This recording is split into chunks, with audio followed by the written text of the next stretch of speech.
Hey out there, Slot Car Land. How's everybody doing this week? Sorry this video is coming a little late. Had a lot going on this weekend after being gone last weekend, so we're doing this a little late. I've decided to do a Fray wrap-up video. I was looking at the channel. This is like the 8th video about the Fray in a row. So I think we're going to do this video, and then we're going to call it quits, and we're going to turn our attention back to other stuff. I know I haven't shown you guys Saturday yet. I'm still trying to figure out how to edit that video. So, when I get that figured out, I'll put them up as bonus episodes. But we're going to get back to some regular stuff. We're going to do I'll be putting up a bi-weekly featured car this week, which will be mine because the last one we did was his. And then the video after that, we'll be looking at bodies and what bodies fit on what chassis and what you can inter-swap between brands and bodies and all that kind of stuff.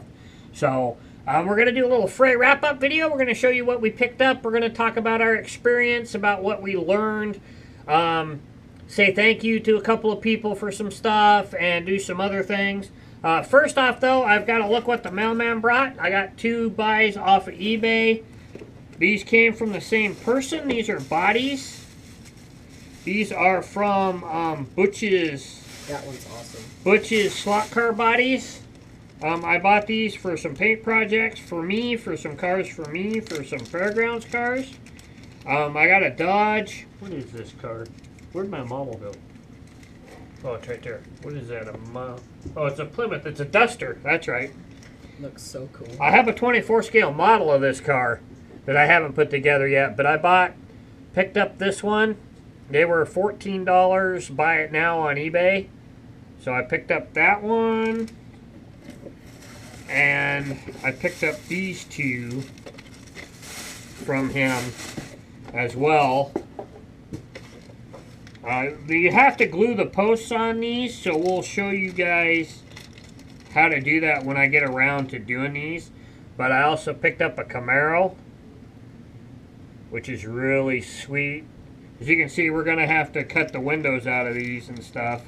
And then the other one is a Trans Am. So really cool cars. So he already has 4 fairgrounds. I'm just saying, he already has 4 of them. Not like he needs 3 more. He can just be quiet. So that's look what the mailman brought. I got some other stuff coming. I've got another purchase for review coming, so we'll open that when it gets here, and a couple other things. So let's go to Elijah and get his take on what he picked up from this year's Fray. Well, I'm not only going to talk about what I picked up, I'd like to say some things. That's what I meant. Yeah, so I want to thank Phil. I can't exactly remember his last name at the moment, but I've gotten this from him. Before I left for the Fray, I promised my little brother that I'd bring him home a stock T-Jet and body. And Phil was so nice to me to allow me to buy this from him for $15. Body and chassis. I fixed it up. It's doing like 90 on the dyno, which is insane. I'm not even sure I should give it to him this way anymore. But I kept that. And then I picked up this Oxen Martin Plymouth GTX. I saw this. It wasn't Phil who was selling this. I cannot remember his name. I don't think I ever got it. Right off the drop thing either. But I saw this car in his case, and my heart was set on it, and I got it for $20. But it's really cool. But it has, all of a sudden, the chassis has a problem which needs to be fixed. But I think it's just the tires. This year it was better than last year. I had a lot of fun, and it's great to be able to go there and everybody know you. Not everybody, because some of them didn't go last year and they didn't know me, but it's really great to go there, and the guys that were there last year that met you, you come the next year and they know you, and you can joke about stuff with them and they help you, and it was just really great. And it's really great. You saw the video that my dad posted of me almost beating Chad Trump. It's really great to be able to walk up to a table that have grown men that have been racing for like 20 years say something like "watch out" or "keep caution," and I'm only 14. But I've met a lot of new people. There was a guy on our team named Curtis. To my surprise, he was a freshman. He's tall. He is like this much taller than me, and I'm 5'7". And I was wearing my cowboy boots, which have like an inch, so it makes me like 5'8", 5'9". And he's still standing this much taller than me in tennis shoes. And then I met another 15-year-old. His name was Marcus, and they're out of Nevada. Yeah, they're out of Nevada, and his dad got the Rookie of the Year award, but he talked about his son. His son's only a year older than I am. His dad said that he had only been racing for 6 months, and he out-qualified me by 30 spots. He qualified 16th, and I qualified in the 40s. Like 42nd, I think. Yeah. If I remember right. So, which is an improvement on last year. Truly a Rookie of the Year. Truly a Rookie of the Year. It's going to be interesting to see how they develop as time goes along, and hopefully they'll be back next year. We're hoping. We will be. We will be. We definitely will be back again next year. Some of the things I'd like to thank Daniel and Ken from the South Bay Boys for helping both of us with some tuning issues and some other stuff. They really shined some light on a few things. What are you doing? Grabbing my Aston. Because he helped me with it. A couple of things we've learned. We're on the right track with chassis. We know that. We're on the right track with front ends, with making sure the chassis are straight. We're on the right track with rear end, gearing, and axles and all that. We know we're there. Now we've found out we need to turn our focus to balanced arms and matched, and go into some magnet research is what we have found out we need to do. That's where we're going to get a lot more speed out of our cars, is dealing with the motor magnets and the balanced arms. So that's where we need to turn our focus now. So we're making improvements. I think we'll be way faster than we were last year. Elijah qualified way better this year than he did last year. I qualified in the Z main last year, and I've gone and you bumped up. He was 6 mains ahead of me. I can't remember what main that was. Was that Q? I got U main. U. He was in the U. I was in, was it Y? Was the Y the last main? Yeah. Yeah. I was in Y, which I ended up in the last main again this year, but I won it. I moved up to the next main and almost won that one. Oh, didn't almost win it, but almost got out of that one. I was 1 spot out. You got to be in the top 3. I finished in 4th. That's something else I've learned to take back next year, is that you don't have to win your main. The only main you need to win is if you're in the A. So if you're in your main and you all you need is a top 3, 1, 2, or 3. So that's all you need to be. You don't have to be out there winning. You just need to be consistent. And you need to be in the top 3 to move up. And it is possible. Tony Bullock out of England, all the way from the R to the A main, 16. Actually, he did it the hard way, because he won 16 in a row, going up the ladder. So that's just amazing. I want to say, if you're watching this, I want to congratulate you on that and say something I didn't get to say at the Fray. Personally, I think you getting up from R main to A is a bigger accomplishment than Chad Trump's win. I'm going to be honest. Hear that, Chad? So I'm going to be honest, because that's a heck of a run. That was a hell of a run. And I think if your car still had good tires on it, and those tires obviously by A main were completely and that's shot. something else we learned, is that you run a lot of laps on these tires. They go away fast. I ended up flipping another $60 for another 5 set of tires while we were down there, because ours were going south. Yeah, but I think if your car would have been in good condition, you would have so won A main. Yeah, so it is possible to come out from the lower ranks to make it to the A main. You don't have to qualify in the top half of the field. Just a lot of work. Just a lot of racing and a lot of work. So that's just a couple of things we've learned. I did pick up a few things from Phil. He gave this to me. I asked him how much he wanted for it, but he just gave it to me. But this really cool Celica, I'm going to use it, make it into a car here real quick. and I bought 2 of Jeff Hurley's Hurricane Electric Motorsports Acura NSX car bodies to do something with. They're really good. There are a lot of people are using them. They were getting a lot of wins with them too. They are really quick. Another thing we learned is a lot of lightning of bodies going on, so that might be something we need to look into too for next year. But we're gonna start working on some cars. We've got some chassis, some brand new chassis to start looking at. I still got to call Dynamic Armatures. I still have an order out with them for 2 balanced arms, axles, and some tires. So I need to find out what's going on with that. You paid them over $150. So no, it's like 115. Oh, still. All right, so I got to figure out what's going on with them, so I can get those balanced arms, so we can start working on at least a couple of cars. So, but that was it. I also want to thank Don Bredwell, one of our local friends here who loaned us a couple of cars. I want to thank him and some controllers. I'm working on one that didn't work because he didn't know if it worked or not. So I got to... these are the 3? Well, yeah, if you see these here. You guys probably saw these pictures that he's posted on a couple of the group pages. This is the other body. I got to put one back together because we tore it apart to put some parts on it, and I'm going to put the parts that were on it back on it. But and I'm working on one of his controllers that didn't work. One of them did, one of them didn't. So I'm gonna see if I can get that working for him. But that's our take. It was fun. It was a great time. It was a whole lot easier this year going down on Wednesday and than it was going down on Thursday. Definitely doesn't. It was a lot more fun. So that'll be we'll be going down there. We'll be going down there on Wednesdays.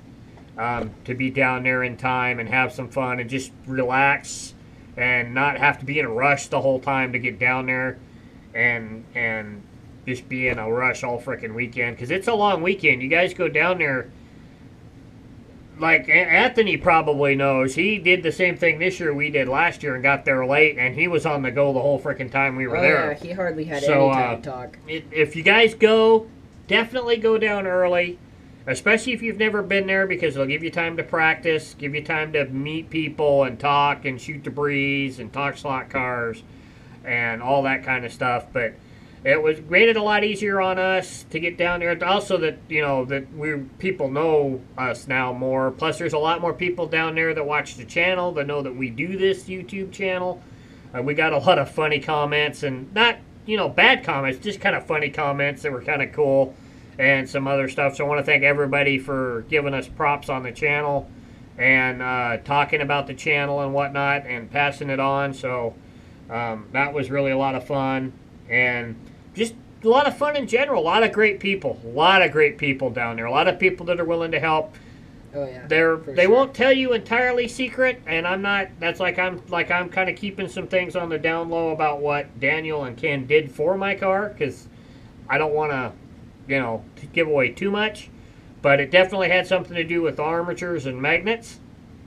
But outside of that, it was a great time. We're definitely looking forward to doing it again next year, hopefully with a few more faster cars and a little more experience. And hopefully we can get one of our own local guys from here to go with us. Yeah, because we could use another guy on our team. So from Washington. Yeah. So hopefully we can do that, and we can team up and make it a stronger team. I think we're building a strong team.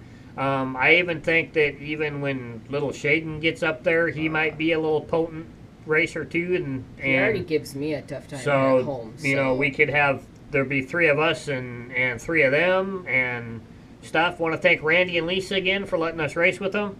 We'll be back down there again, race with you guys again next year. Always good racing with you guys. And hopefully we'll be able to bring a little more to the team next year.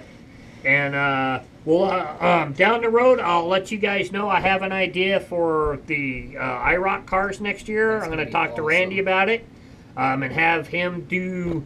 I'm going to have him do the chassis, and I'm going to do all 6 bodies, and I'll show you guys what my idea is as soon as I find some more of them. And we'll let you guys know about that. So that's our take on the Fray. Great time. I want to thank Rick Phillips, who's the guy that puts that on every year. He does an excellent job.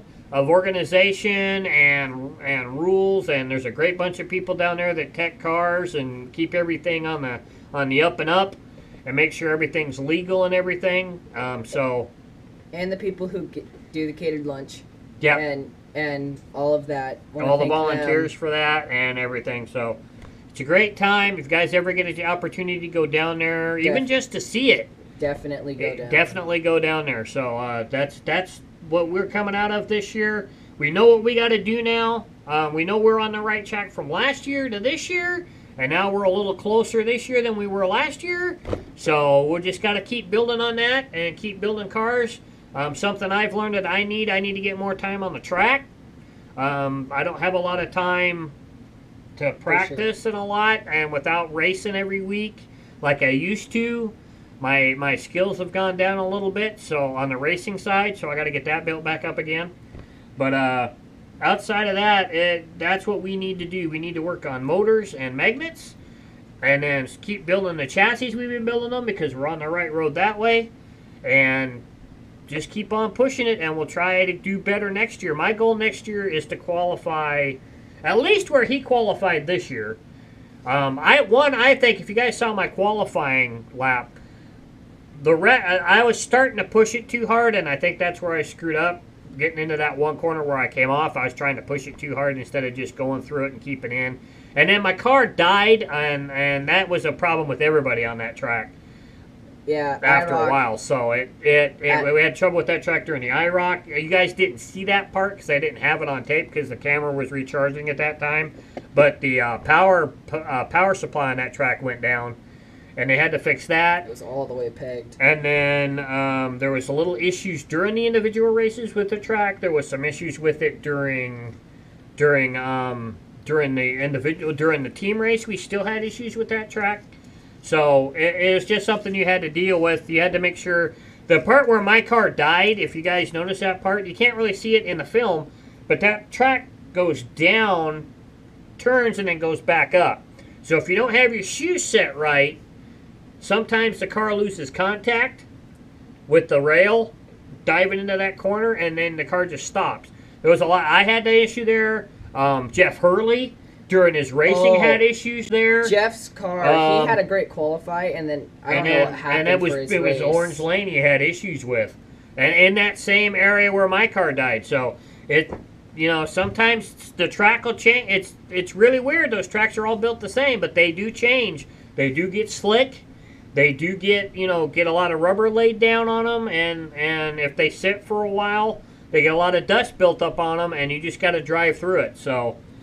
But we'll work on that, and what? These things, they may look like little tiny toys, but they're not toys. They are real machines, and they act like real race cars on those Bowman tracks. Yeah, it's all about setup, about pickup shoe setup, making sure they're flat, making sure you got the right tension on the springs, making sure they're adjusted right, making sure your rear tires are on straight, making sure your front ends are set up right, making sure it's just a whole bunch of stuff that you gotta get dialed in right, and you can change your setups. You can change your pickup shoe springs. You can run non-mag pickup shoe springs. The car that my Ferrari now has a set of non-mag pickup shoe springs under it. So it's all about setup. We're learning more, and we'll bring that what we've learned to you guys. So I hope you guys have a great week. The bi-weekly featured car will probably be uploaded Thursday night, Friday morning, because me and my wife are going out of town. So watch out for that. I'll still work on figuring out how to bring you guys Saturday's footage. I have over 200, probably 250 minutes of footage. I just got to figure out how I'm going to bring it to you guys. But I want to turn my attention back to the other stuff now. This is the 8th video on the Fray, so I wanna move on, and I'll bring those guys' videos to you as bonuses down the road. So I love you guys. Keep hitting that like button. Keep subscribing. Keep the wheels on the downside, and keep on racing slot cars. And we'll see you later. Bye.